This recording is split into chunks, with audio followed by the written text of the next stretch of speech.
Vamos entonces a los ácidos grasos. Ustedes saben, lo vimos en la clase anterior, los ácidos grasos están en el tejido adiposo como reserva alimenticia en este tejido, ¿no es cierto? Ahora, ustedes vieron además de que en hipoglicemia se produce lipólisis, que es la conversión de triacilglicéridos en ácidos grasos. Los ácidos grasos son llevados al resto de los tejidos, incluyendo el hígado, donde pueden ser oxidados en un proceso que se conoce como beta-oxidación.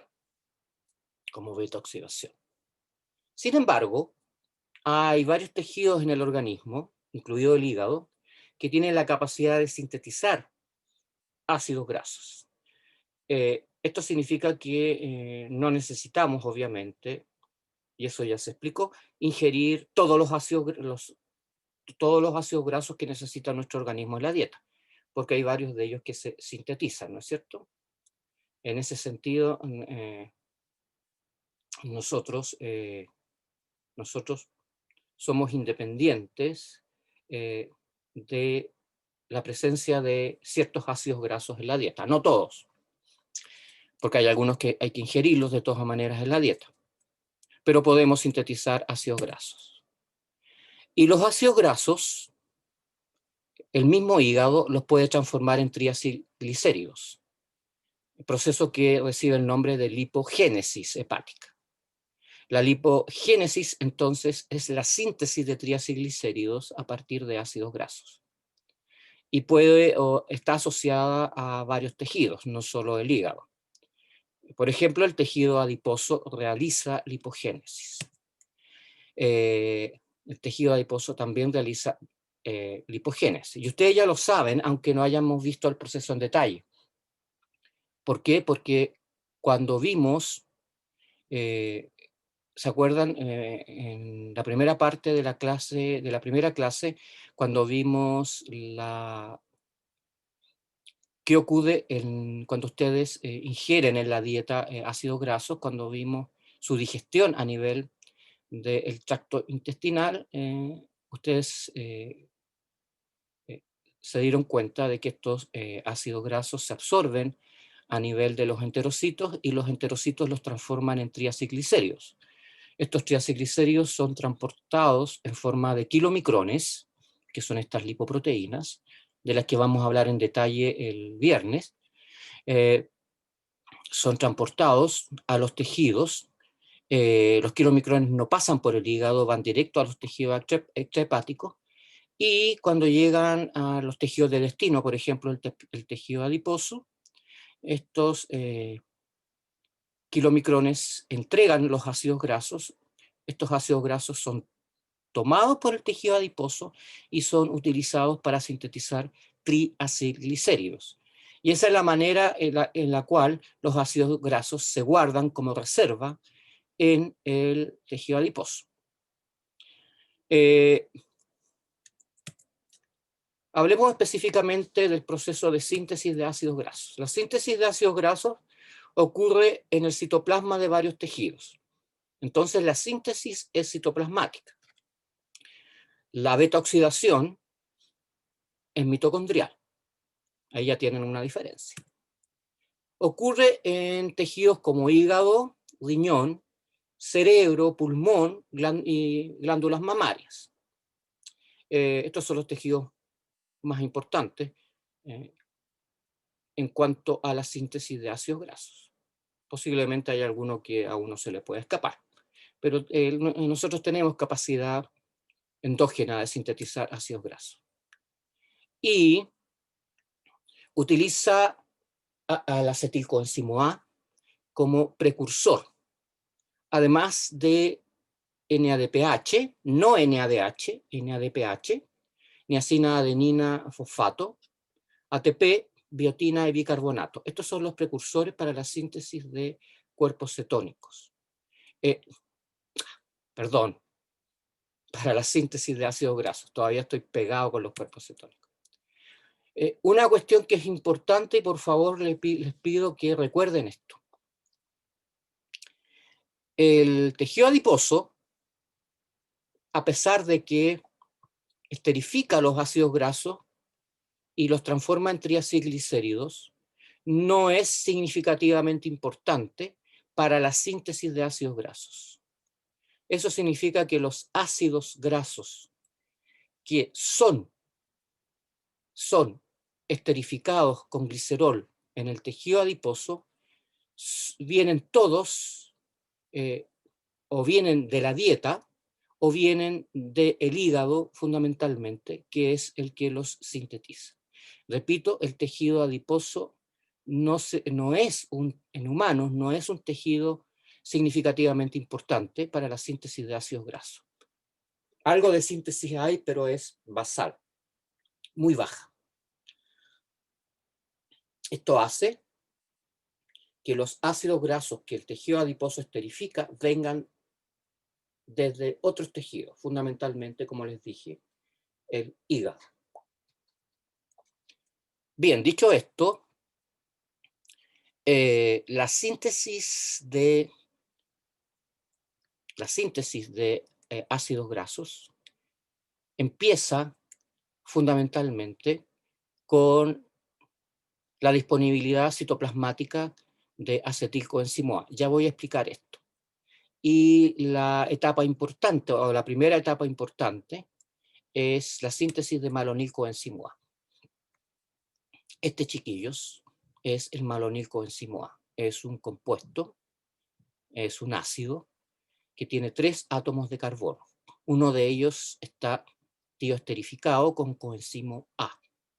Y este malonilcoenzimo A se sintetiza a partir de acetilcoenzimo a nivel del citoplasma de las células donde se produce, por ejemplo, el hígado. ¿Ya?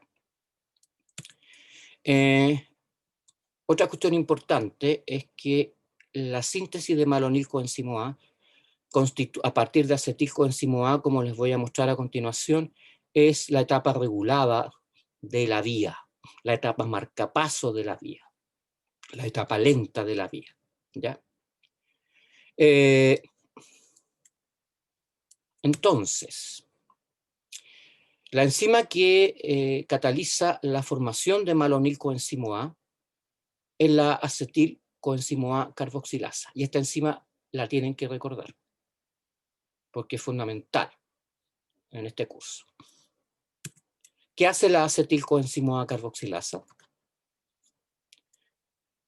De una manera dependiente de ATP, toma bicarbonato, toma acetilcoenzimo A, que tiene 2 átomos de carbono, sin considerar obviamente los átomos de carbono del coenzimo A, condensa estos 2 átomos de carbono, estos 2 átomos de carbono con el bicarbonato, que tiene 1, y genera malonilcoenzimo A. Ahora, durante este proceso, o asociado a este proceso, ocurre ruptura de ATP para generar ADP y fosfato inorgánico. Esta enzima, la acetil-CoA carboxilasa, requiere de biotina como cofactor. Y la biotina es un derivado de la vitamina B7. Por lo tanto,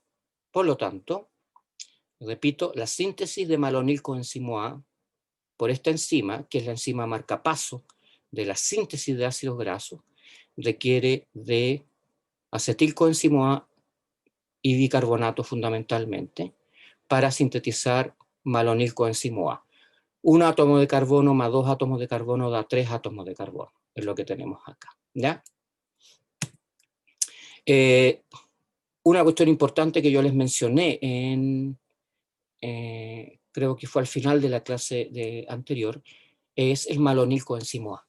El malonilcoenzimo A que está acá no es solo un intermediario importante para la síntesis de ácidos grasos. El malonilcoenzimo A es importante porque recuerden ustedes que el malonilcoenzimo A es un inhibidor alostérico de la carnitina aciltransferasa 1. Esta enzima regula la velocidad de entrada de ácidos grasos a la mitocondria.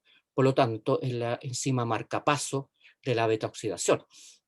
No participa directamente en la beta-oxidación, pero es la enzima que regula la velocidad, el flujo de entrada de ácidos grasos a la mitocondria para ser beta-oxidados.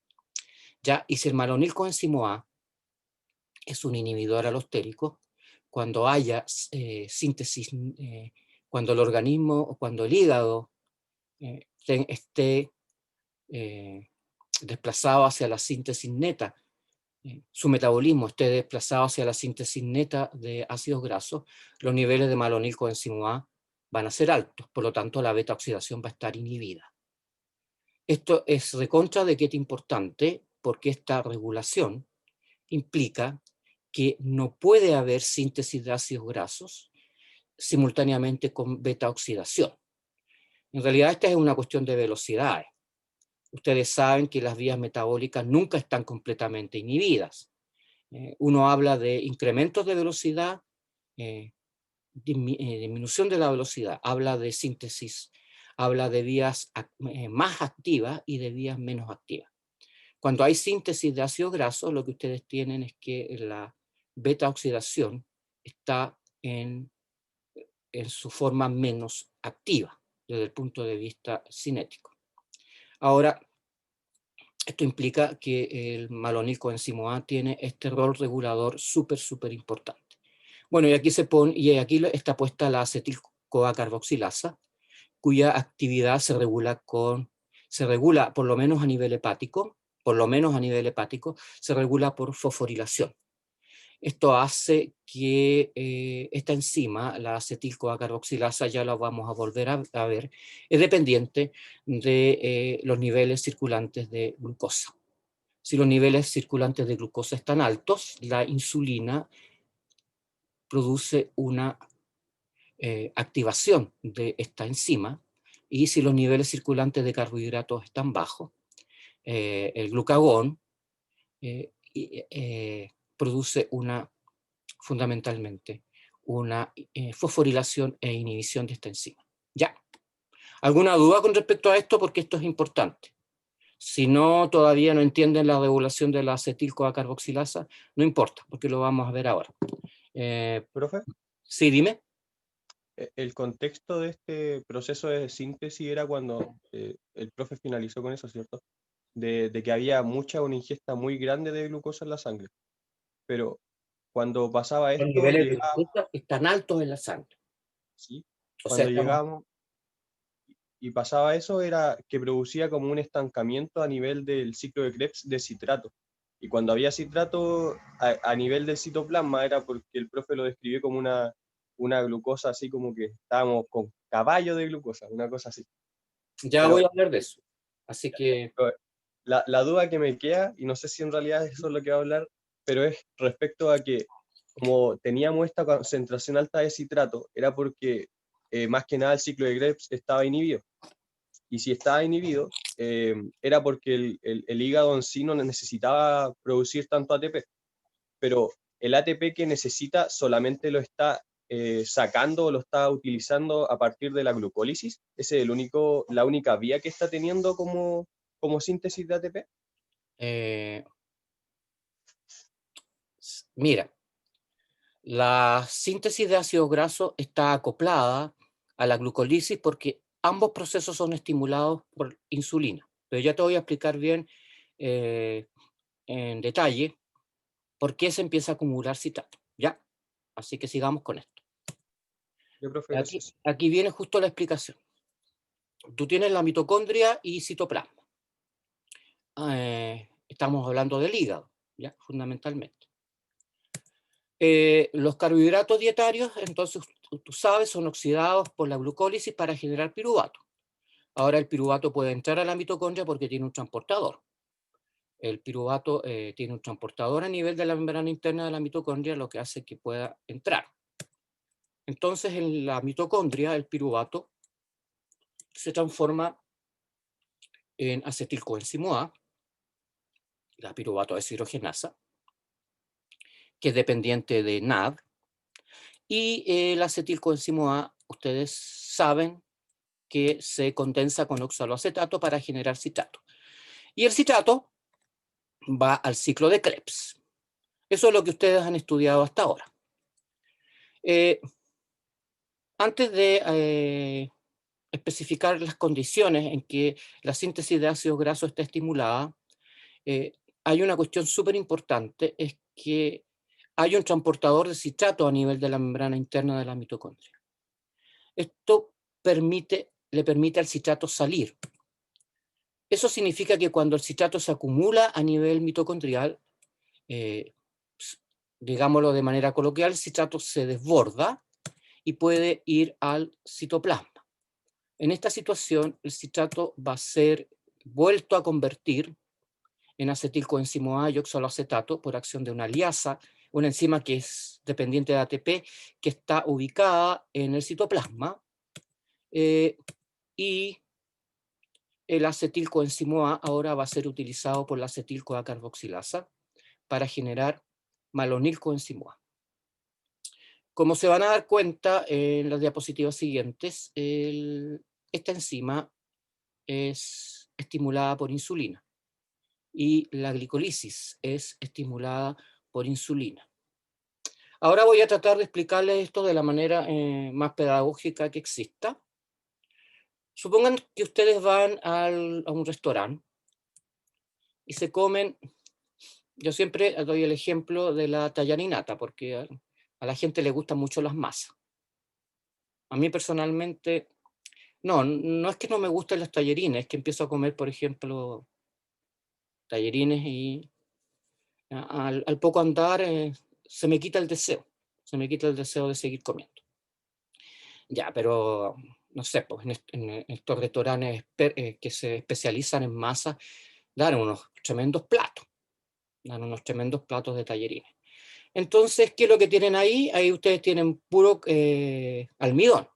Y ese almidón, al digerir, va a generar básicamente glucosa. ¿No es cierto? Y la glucosa se va a oxidar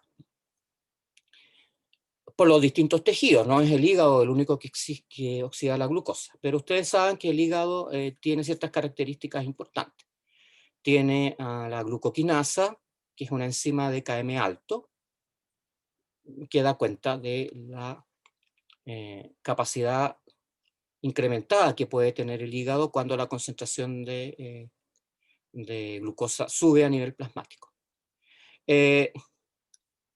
Lo que ocurre es que a poco andar, y pueden ser realmente minutos, el piruvato, al transformarse en acetilcoenzimo A, le permite a la mitocondria del hígado incorporar el acetilcoenzimo A en el ciclo de Krebs. Entonces, ustedes saben, se genera citrato. El citrato va a reaccionar con el oxaloacetato en la primera reacción del ciclo de Krebs, y esto hace de que el ciclo de Krebs se estimule.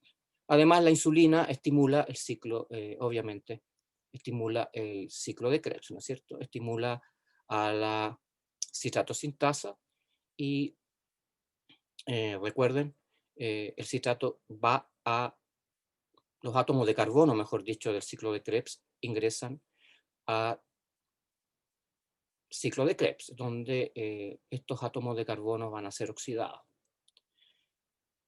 ¿Qué ocurre cuando ustedes se pegaron esta tallarinata, dicho de manera más bien coloquial, ¿no es cierto? Resulta que el ciclo de Krebs se estimula, pero ustedes saben que el NADH producido y también el ATP inhibe a las enzimas marcapasos del ciclo de Krebs. Por lo tanto, el ciclo de Krebs se estimula, pero como en la mitocondria se generan niveles altos niveles de NADH, se pueden llegar a generar altos niveles de NADH y altos niveles de ATP a través de la fosforilación oxidativa, el ciclo de Krebs se inhibe. Y la inhibición del ciclo de Krebs genera un efecto súper interesante sobre el citrato. Produce una inhibición de la citratosintasa, y esta inhibición de la citratosintasa lleva a una acumulación de citrato. Como el citrato puede salir porque existe este transportador, en esta situación de ingesta alta de carbohidratos, lo que vamos a tener es que este citrato va a migrar desde la matriz mitocondrial al citoplasma. Y en el citoplasma, por acción de esta enzima, la liasa, vuelve a generar acetilcoenzimo A. Eso significa que ahora, a partir del acetilcoenzimo A que estaba en la mitocondria, volvemos ahora a generar acetilcoenzimo A nivel citoplasmático. ¿Qué implica esto? Que vamos a estimular la producción, mejor dicho, la síntesis de ácidos grasos, porque vamos a estimular la síntesis de malonilcoenzimo A, porque esta enzima va a ser estimulada por insulina. Ya les voy a mostrar cómo se regula, pero esta enzima es estimulada por desfosforilación de la acetilcoenzimo A carboxilasa. Entonces, no sé si te queda más claro, la ingesta alta de carbohidratos implica, porque estamos adaptados para esto, implica la síntesis, la estimulación de la síntesis de ácidos grasos. Todavía no hemos visto, ustedes no me han visto ni un ácido graso. Hasta ahora lo que tenemos es malonilcoenzimo A, pero el malonilcoenzimo A se va a convertir rápidamente con ayuda de una enzima que vamos a analizar en la siguiente diapositiva, en un ácido graso. No sé si te queda más claro esta historia. Sí, profe, la historia sí. La única duda que me queda es, por ejemplo, con la citrato liasa, ese necesita ATP para poder funcionar, pero este Sí. ATP eh, solamente se sintetiza o se forma en la glucólisis, de ninguna otra manera, ninguna otra vía paralela se... En este esquema, eh, porque no hay la beta oxidación está inhibida, este ATP viene fundamentalmente de la oxidación de la glucosa y la producción de ATP a nivel de la fosforilación oxidativa que hay en la mitocondria. Porque cuando tú tienes activada la glucólisis, también vas a tener activada la producción, mejor dicho, el ciclo de Krebs a nivel mitocondrial, y obviamente vas a tener activada la producción de ATP a nivel de la cadena de la fosforilación oxidativa que está acoplada a la cadena respiratoria. ¿Qué será mi duda? Pues, porque, por ejemplo, cuando el profe lo puso en contexto, puso que a fin de cuentas el ciclo de Krebs se veía inhibido porque el hígado decía que no necesitaba Energía. más ATP, pues, sí, más Mm, energía. Entonces, por eso se acumulaba el citrato y por eso el citrato iba al citosol. sí. Entonces, esa era mi duda, que era si requiere energía, le da la vueltita al ciclo de Krebs. Si no requiere, pues se mantiene a lo de glucólisis, Lo no. que pasa es que el hígado si bien es cierto, obtiene su energía a partir de parte de su energía a partir de la glucólisis. Como te digo, el ciclo de Krebs se inhibe rápidamente a nivel de la mitocondria hepática. Esto hace que quede disponible citrato para que esto hace que los niveles de citrato se acumulen, se incrementen, y se incrementan rápidamente en el tiempo. Estamos hablando de, de minutos, no es una cuestión que requiera días para que pase, ¿me entiendes tú? No, media hora, quizás un poco más, quizás un poco menos, pero el ciclo de Krebs se ve inhibido rápidamente a este nivel, lo que hace que el citrato se acumule citrato, y este citrato que se acumula desborda, se rebalsa la mitocondria porque hay un transportador, llega al citoplasma y como además los niveles de insulina todavía están altos, se estimula la síntesis de ácidos grasos, porque esta enzima se activa. Ah, ya. Es que es como que el hepatocito fuese sabio en el sentido de que al inhibirse, antes de inhibirse, ya produce la energía necesaria para poder hacer lo que tiene que Pero hacer. claro, claro. Lo que pasa es que esto es simplemente adaptación. Eh, Estamos adaptados para generar ácidos grasos a partir del exceso de glucosa ingerido en la dieta. Nosotros ahora, bueno, por lo menos en estos tiempos, eh, en estos tiempos, resulta que tenemos dietas equilibradas, por lo menos en Chile la gente creo que no se muere de hambre todavía, y uno ve, lo que está viendo ahora es exceso de, o sea, el chileno se está convirtiendo como los gringos, hay hay mucha obesidad asociada que antes no se veía. ¿Qué estoy tratando de decir? Y me voy a ir a la evolución. El ser humano tiene en este planeta alrededor de 200, el Homo sapiens. No puedo decir ser humano porque probablemente hubieron antes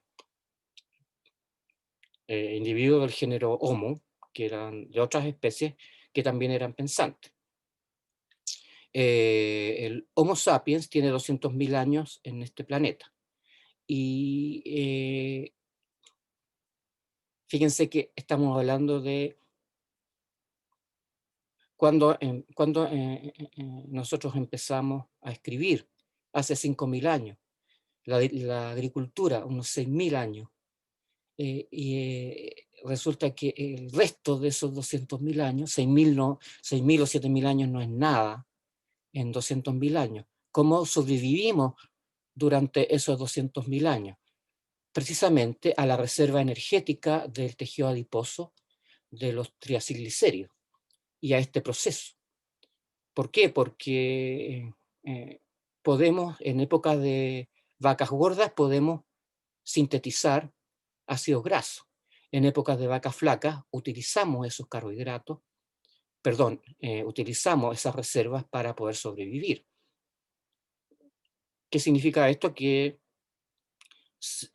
en las edades glaciares, donde el hombre ya vivía en Europa durante, por ejemplo, durante la edad glaciar, hace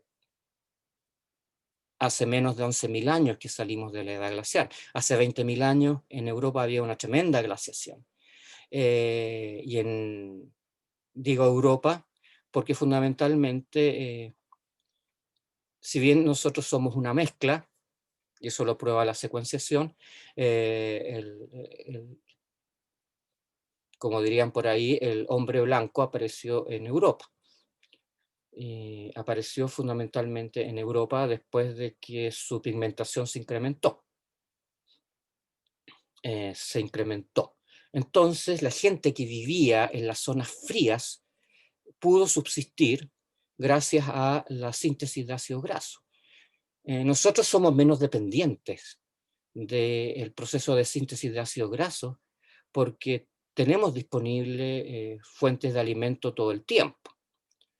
Afortunadamente, hemos nacido en mejores épocas, pero no sé si me entienden a dónde voy.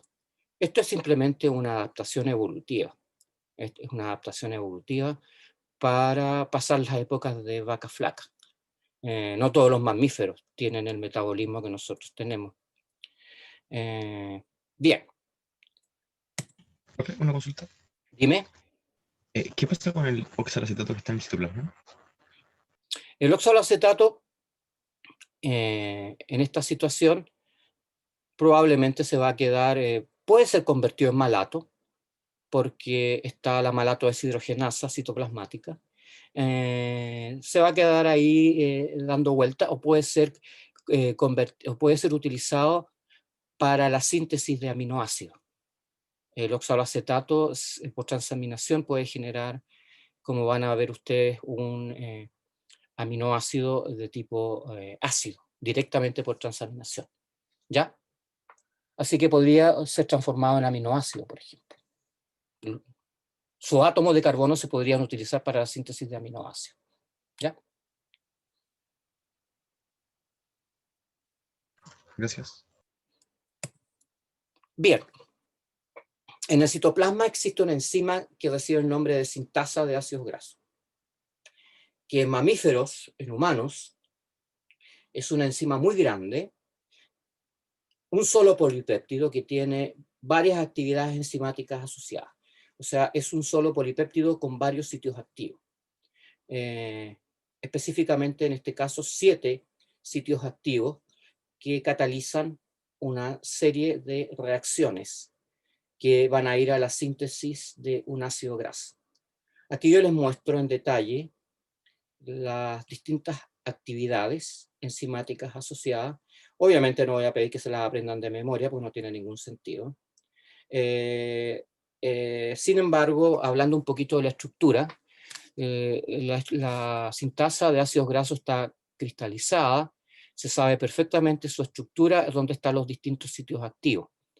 Sin embargo, les voy a destacar a ustedes uno de los sitios activos importantes, que es el ACP, que se llama ACP del inglés, en realidad se puede traducir como proteína portadora de acilos, o acyl carrier protein, como se diría en inglés.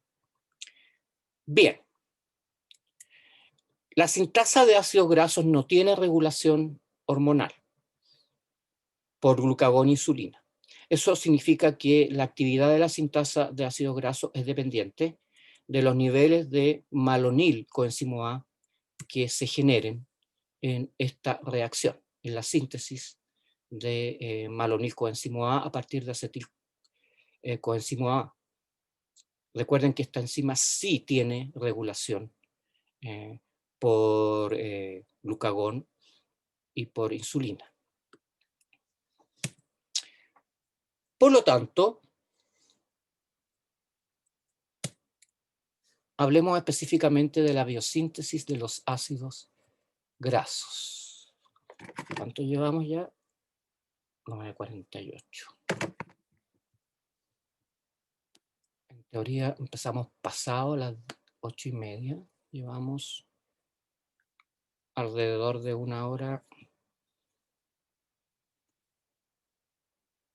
Cuando se cumpla las 2 horas, bueno, en un ratito más voy a parar para que descanse. Un ratito.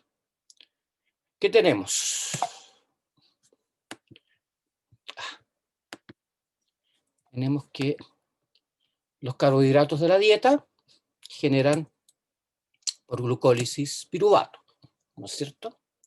El piruvato entra a la mitocondria, se oxida para generar acetilcoenzimo A. Ahora, cuando la dieta en carbohidratos es alta, se acumula citrato. En la mitocondria el citrato sale. El citrato en el citoplasma entonces ahora va a ser convertido por acción de esta liasa en acetilcoenzimo A. Y el acetilcoenzimo A, por acción de la acetil-CoA carboxilasa, que es la enzima marcapaso de la síntesis de ácido graso, aunque todavía no hayan visto ningún ácido graso, genera malonilcoenzimo A. Bien, esto es lo que hemos visto hasta ahora. Esta, chiquillos, va a ser la sintasa de ácido graso, que tiene 7 sitios activos y en medio está la acyl carrier protein. Hay por lo menos proteína transportadora de grupos acilos o portadora, como de repente la traducen. Hay 2 sitios activos, uno el de la ACP y otro que no me interesa nombrar, que tienen grupos sulfidrilos asociados en sus sitios activos. ¿Ya? Esos 2 grupos sulfidrilos son importantes. ¿Por qué? Porque hay un grupo sulfidrilo, que es este, el que está asociado a esta parte de la enzima mostrada en verdecito. ¿Qué está indicando esto? Esto está indicando de que la enzima se pliega generando estos 7 dominios, cada uno de los cuales tiene sitios activos diferentes, obviamente. Eso es lo que está indicando esta diapositiva. Fíjense entonces que por acción de esta enzima transacetilasa, toma el acetilcoenzimo A, obviamente le va a sacar el coenzimo A, no está puesto acá, y forma este intermediario covalente, donde el grupo sulfidrilo de este aminoácido, de esta cisteína, va a estar tioesterificando los 2 átomos de carbono del grupo acetilo o del grupo etanoilo, como se llamaría en química, ¿no es cierto? Entonces, ¿qué tenemos acá? Tenemos un tioéster. El enlace entre el azufre y el azufre está enlazado directamente al carbono. Aquí es donde entra a tallar la química. Yo sé que no es absolutamente necesario, porque en general ustedes se tienden a aprender estas cosas de memoria, pero esto se hace mucho más fácil cuando a ustedes les ha quedado más o menos claro las reacciones químicas que vimos en el primer semestre. Hay un ataque nucleofílico del grupo azufre sobre el carbono carbonílico, lo que saca el coenzimo A, intercambia entonces el azufre de la cisteína por el coenzimo A, ¿ya? Es una reacción de intercambio y esto genera un enlace covalente. Cuando uno entiende lo que ocurrió desde el punto de vista químico, esto resulta mucho, mucho más fácil y no tienen que aprendérselo de memoria. Por una cuestión de tiempo yo no les coloco la reacción en detalle, pero es lo que ocurre. Es un ataque nucleofílico de un par de electrones del azufre sobre el carbono carbonílico con salida del coenzimo A. Eso se llama sustitución nucleofílica acílica, si no me equivoco. ¿Qué pasa ahora con el malonil? De la misma manera, este otro grupo sulfidrilo de otra cisteína que está en el sitio activo de la ACP reacciona con el malonil coenzimo A. El azufre ataca el carbono que está unido al coenzimo A y genera este intermediario. O sea, los 3 átomos de carbono del malonil ahora están tioesterificados, unidos covalentemente al sitio activo de la ACP. Entonces tenemos 3 átomos de carbono y 2 átomos de carbono. Los 3 vienen del malonil y los 2 vienen del acetilo. Fíjense que he puesto aquí un grupo carboxilo, el que no estaba tioesterificado con coenzimo A originalmente, en rojo. ¿Por qué? Porque lo que va a ocurrir ahora es que este carbono, el carbono 2 del grupo malonilo, sobre él se genera una carga negativa que favorece un ataque nucleofílico sobre este carbono del grupo acetilo. Entonces se produce una reacción de condensación entre este carbono y el carbonilo del grupo acetilo. Esto implica una descarboxilación. La descarboxilación genera un centro de carga negativa sobre este carbono y esta carga negativa va a atacar a este carbono y se va a producir una elongación de la cadena.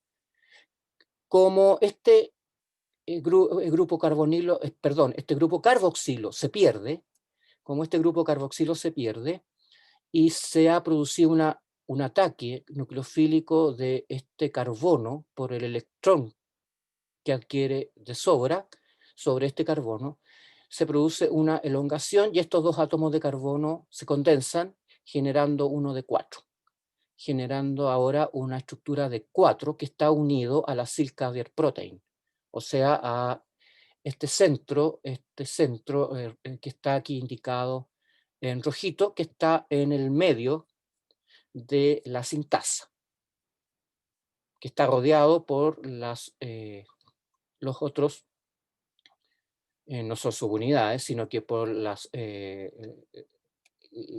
otras regiones de la proteína, cada una de las cuales está altamente estructurada y tiene su propio sitio activo. Bien, ¿qué ocurre ahora?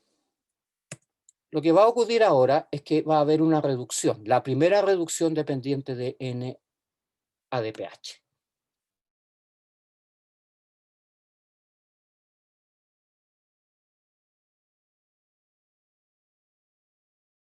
Pues me quedé silenciado. ¿Me escuchan ahora? Nuevamente. Sí. Ya. ¿Qué ocurre ahora? Ocurre una reducción a nivel de este carbono. Este grupo carbonilo se reduce en forma dependiente de NADPH para generar un grupo alcohol. ¿De dónde venía este NADPH, se acuerdan?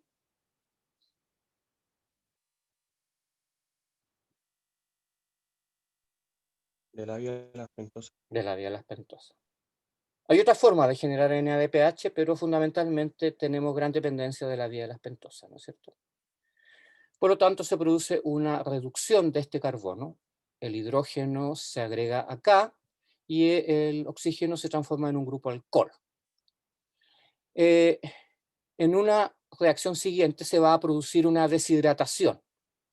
¿Qué va a pasar si este grupo alcohol se deshidrata? ¿Qué se va a generar acá? Química. ¿Se acuerdan? Con una salida de agua. ¿Qué pasa cuando los alcoholes se deshidratan?